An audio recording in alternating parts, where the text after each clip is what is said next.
UNICEF's branch in Israel, the West Bank, and Gaza, leads a campaign to include Israel on a UN list of the world's worst grave violators of children's rights, a list that includes ISIS, Boko Haram, and Qaeda.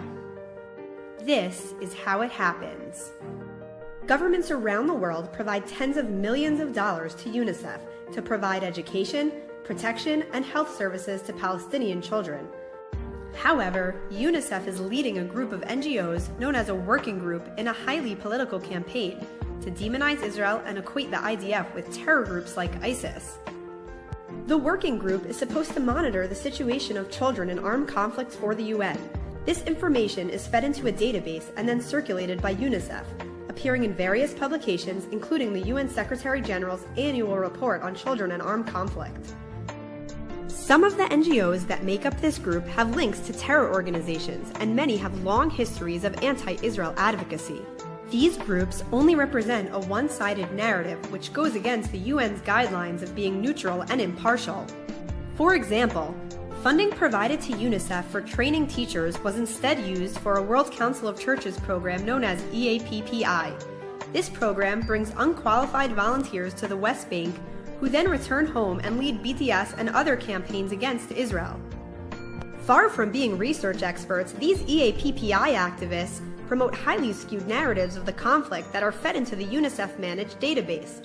For example, one activist described the case of two teens stabbing an Israeli soldier in the head simply as, "The boys were shot by the soldiers. Both boys died." Another one of UNICEF's partners is Defense for Children International Palestine, a group with links to the PFLP terrorist organization.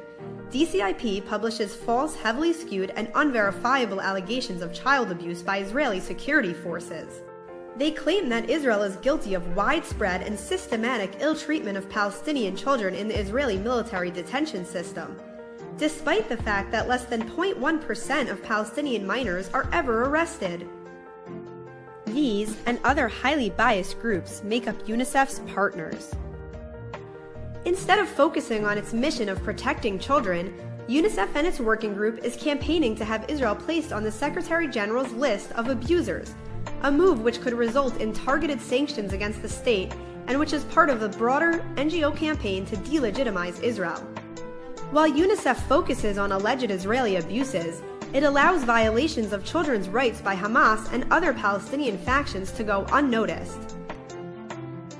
UNICEF's campaign against Israel must end.